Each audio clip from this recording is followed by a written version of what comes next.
This mini PC packs an AMD Zen 5 16-core CPU, the ability to span to multiple SSDs, 10 gigabit Ethernet, 2.5 gig Ethernet, and so much more. And it even has a PCIe expansion slot, so if you want to do further customization, you can do that as well. For so many people, this is going to be the absolute perfect Homelab node. With that, we have lots to cover, so let's get to it. Hey guys, this is Patrick from STH, and this is the brand new Minisforum MS-A2. Although it might sound like the Minisforum MS-A2 is a successor to the MS-A1, it's more of a successor to the Minisforum MS-01, which we did a video on, and I think you guys really like that one. In this new version, Minisforum did a couple things. First, they switched from Intel to AMD, and they used a new 16-core 32-thread processor. But the cooler thing, frankly, is that Minisforum took the time to go and address a lot of the things that we wish were a little bit different, like the SSD kill switch that we found in the first version, or the MS-01.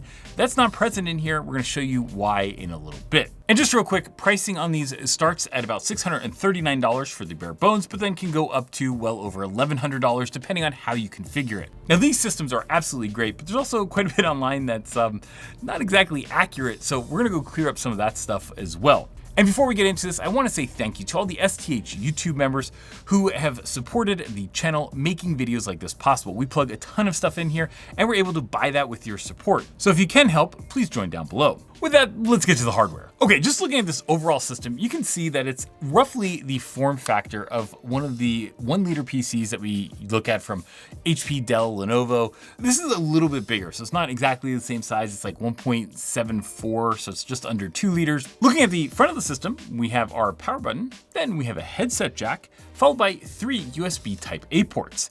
Now, 2 of these USB Type-A ports are USB 3.2 Gen 1, 5 gigabit per second ports, but there's also a USB 2, which is a lower speed port, and that's perfect for something like a wireless keyboard and mouse dongle. Now, something to keep in mind is that there are vents both on the top and on the bottom of the system, not on the sides. That means that if you have this on a desk and you're gonna stack these, you're gonna get a little bit less airflow to the system than you would get otherwise. So just kind of keep that in mind, especially if you're gonna put a lot of hot stuff around this, that it's gonna start intaking warmer air, and that will increase temperatures, therefore increasing the noise that the system makes. Okay, now turning this around to the back, first we have a DC power input. We do have a large external power brick that is absolutely huge and adds a lot to the size and weight of the system. Next to that, we get 2 USB Type-A ports. One of them is a Gen 2 port, which is 10 gigabit per second. One is a Gen 1 port, which is 5 gigabit per second, and they are not labeled. Like, I just want to see if it's a 10 or a 5, just put a little marking there. Next to that, we have an HDMI output, and then we have 2 USB Type-C ports. These USB Type-C ports are not USB 4, which is kind of a bummer. I know a lot of folks will be looking for something like that. I think the PCIe lanes are being used elsewhere. What you have instead is USB 3.2 Gen 2, so 10 gigabit per second USB Type-C ports. The other thing though is that they do provide an alt display port output. So with the HDMI port plus these 2 USB Type-C ports, you can get 3 display outputs out of this little system. Now, next to that, we get 2 2.5 gig ports. And again, this is another one that technically they are labeled as 2.5 gig ports, but they are not the same. We have one Intel i226V 2.5 gig port, and one is a Realtek RTL 8125 port, which is another 2.5 gig port. So I guess there are 2 ways to look at that. Like, one, I generally prefer that they're the same, but on the other hand, I could see somebody saying like, hey, you know, what if there was some system that I didn't have the Intel X710 drivers and I needed to have other drivers? Maybe that gives me a little more diversity because I'm using 3 different driver sets for my networking. Frankly, I just wish they were all the same. Next to that, we have our 2 10 gigabit ports, and these are SFP Plus powered by the Intel X710. One of the challenges though is that it is an older chipset at this point. So as a result, some of the things like our idle power consumption are gonna be much higher in this system versus systems that don't have these 10 gig NICs, just because you're using a server class NIC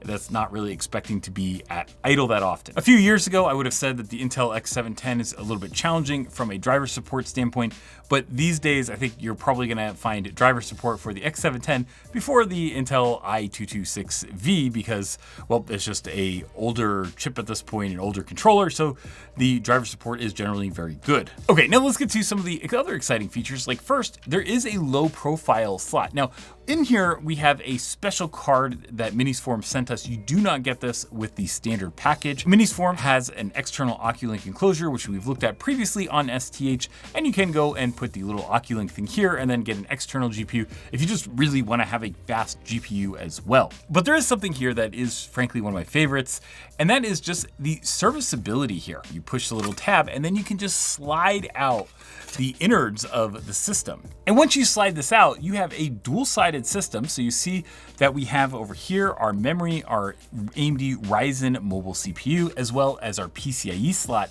And then when we flip the system over, you'll see that we have all of our things like our SSD slots, as well as our Wi-Fi. And something setting this apart from many other older mini PCs is the fact that you have a fan on both sides, so you don't have terrible cooling like on the SSD side. Okay, so let's talk about the CPU side, and specifically, let's talk about this PCIe slot.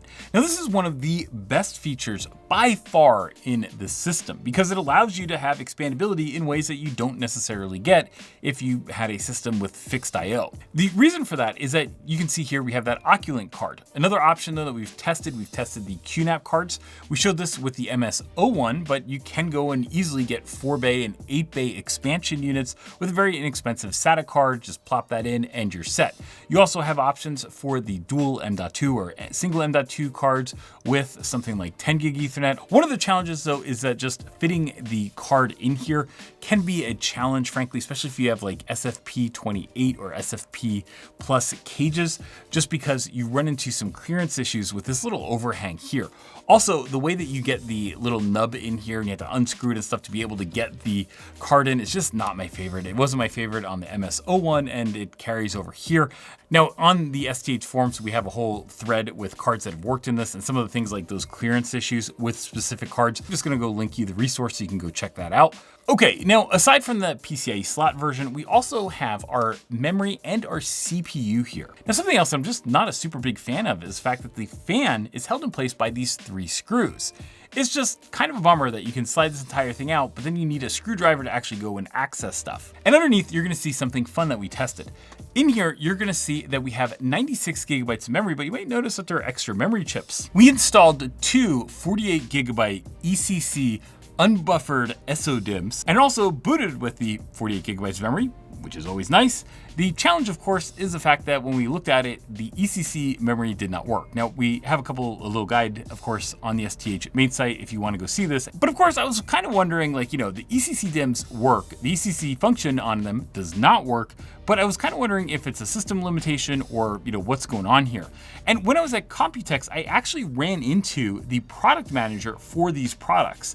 And I was told that that is true, that you cannot, you know, get that ECC function to work because you need the AMD Ryzen Pro line to be able to do that. That was a big thing. You know, a lot of people are like, you know, why would you want an EPYC 4004, EPYC 4005 series processor? And one of the big reasons is because ECC memory works. This is an example where the consumer Ryzen does not support ECC. And by the way, if you buy these as bare bones, we did test 32 gigabytes, so 2x16, 64 gigabytes, which is 2x32. We also tested 48 gigabytes, both in the ECC and non-ECC SODIMMs. And also we have the 128 gig configuration with 2 64 gig DIMMs. So it gives you quite a range, and getting up to 128 gigabytes and 16 cores is pretty darn awesome. Now, of course, if you want to go find the memory modules that we used and we tested in this, we'll go put links down in the description.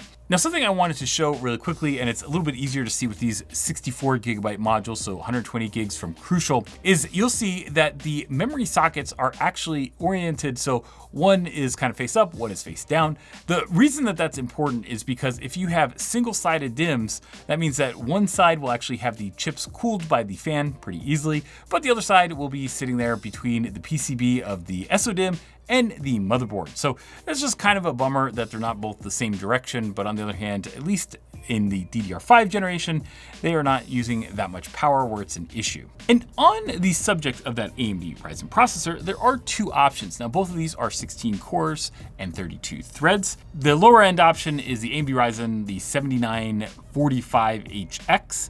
And the higher end one is the AMD Ryzen 9 9955HX. Now, in the version that Minisforum sent us, we do have the higher end Zen 5 based AMD Ryzen 9 9955HX, and that gives us our 16 cores and 32 threads. Something that's another feature that I think a lot of people just gloss over is the fact that we do get the AMD Radeon 610M graphics. Now, let's be clear, that AMD Radeon 610M is not a fast GPU, but it still exists, which is something better than a lot of the Intel Xeon E 2400 series and Xeon 6300 series. And we'll let you look this up, but the other thing it has is it does have some of AMD's encode decode features for video. So if you do need to like transcode something, that could be kind of useful for folks. I know that there are some popular applications out there that specifically want Intel QuickSync video. Then you're probably going to get the MS-A2 because, well, that has an Intel processor and QuickSync support,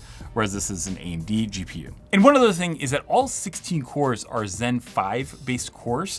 So you don't have the same situation that you have on the Intel, a lot of the modern like Intel consumer CPUs where you have both P and E cores. That may not matter to a lot of folks, but if you are running things like VMware, ESXi on a box like this, you always want to have homogeneous cores, not heterogeneous cores. Just kind of a cool thing about this version is the fact that it makes life so much better just having all Zen 5. Okay, so let's get to storage, and to do that, we're gonna flip this over and you can see our storage side on this side. Now, one of the nice things is that Minisforum provides a fan for this bottom section, which keeps things relatively cool. One of the bummers though is that you do have 3 screws which keep this in, so once you remove the 3 screws, you can get access to this whole section by just pulling out the fan. And under here, let's start with the easy one, which is our Wi-Fi 6 and Bluetooth solution, which is the MediaTek RZ616, which is a pretty standard option for AMD-based systems. There's also another heatsink here, which is for the Intel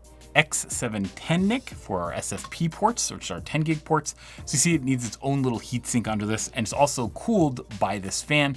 Another reason to have the fan down here. But then we get to one of the best features of the Minisforum and this whole line from Minisforum, including this MS-A2, which is we get 3 M.2 slots. Now, 2 of these slots are just kind of traditional M.2 slots, not really anything too exciting, but the third slot is definitely exciting and different from the MS-A2. Now, what you'll see here is that we have our M.2 SSD with the heatsink on it, but we can actually remove that, and then we have the ability to add a 7mm SSD. And just showing you how this works, you get the little adapter board, you then get a SSD. This is a 7.68 terabyte SSD that we're just using for really that capacity. And then you go and you just plop this in to the little connector here. Then on this side, you would go and just screw in the SSD from the bottom.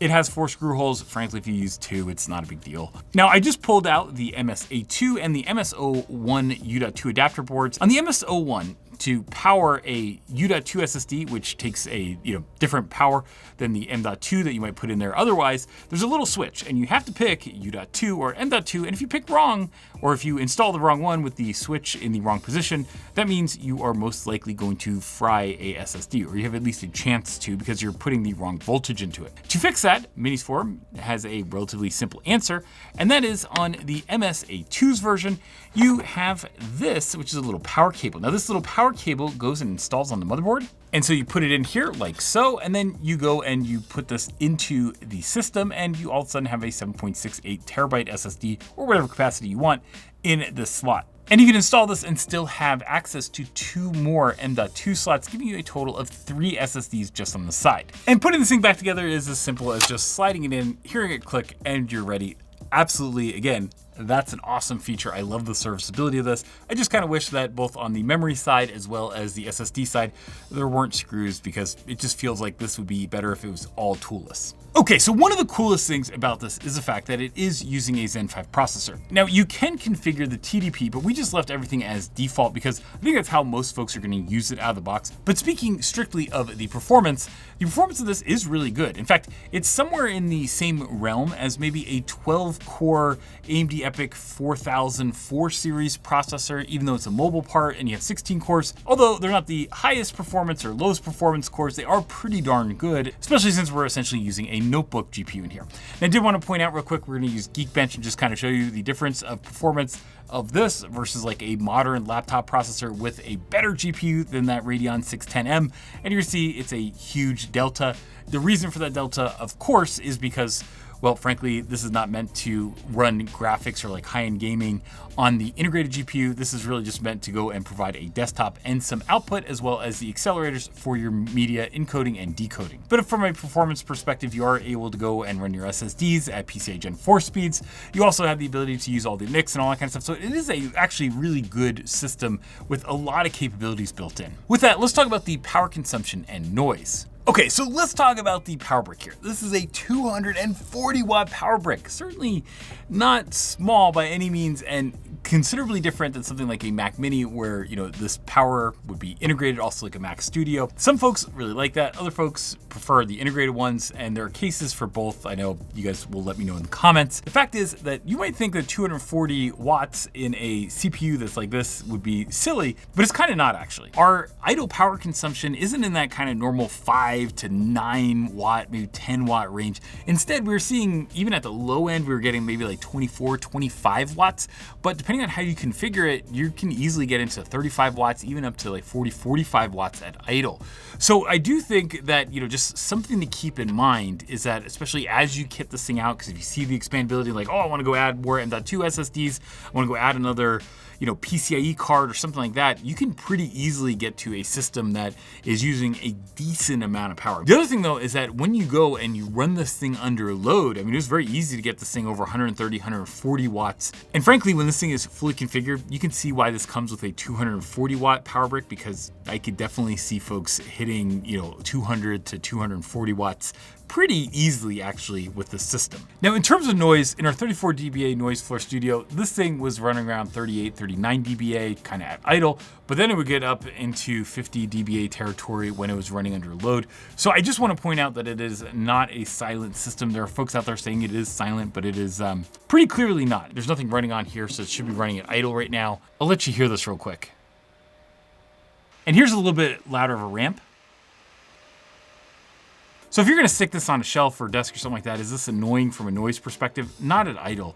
But if you do wanna go put it under load, you're definitely gonna hear it. Okay, now in all of these videos, I like to have key lessons learned. The first one is I like the serviceability of being able to pop this out. I think it's a big upgrade on the A2 versus the A1, just because it has that little chassis feature, being able to slide that whole motherboard tray out. The other thing though that I really like is the expandability of this. Having 16 cores, 96 or 128 gigabytes of memory, plus having 3 NVMe SSDs is really good. But whereas most mini PCs you see with that configuration are really stuck with simple 2.5 gig networking, this is not. This has not just the 2.5 gig networking, but you have 2 different types of 2.5 gig networking, which is of course weird. Plus you have those 10 gig ports, meaning that you have a total of 25 gigabits per second worth of networking. One thing to keep in mind though is on that PCIe slot that if you do install a card, especially a higher wattage card like a DPU or something, you would want to have it actively cooled, so something that has a fan in it, because if you don't, well, you have the fan for the CPU, but then you don't really have a fan for the PCIe card.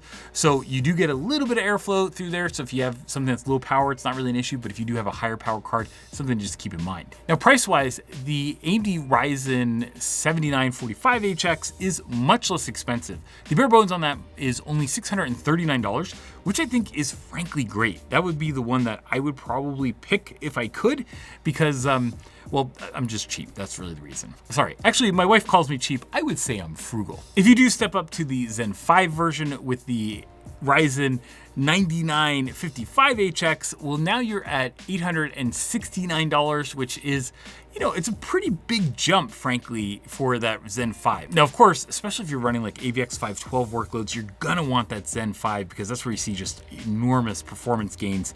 You know, it's one of those things that if you can spend the extra money, it's probably worth it. But if you just want a low-cost node, I'd probably get the lower-end processor just because, well, it makes it a lower-cost node. I also really like the idea of getting a bare bones and adding your own memory as well as SSD, because if you got like a 32 gig version and then you decided you wanted 96 gigs, then you're kind of paying for something that you don't want. Likewise, the options from Minisforum only have 1 terabyte SSDs right now, and frankly, I think just from a price perspective, the 2 terabyte SSDs tend to cost less on a price per terabyte basis, making them most likely a better value for a lot of people that are watching this.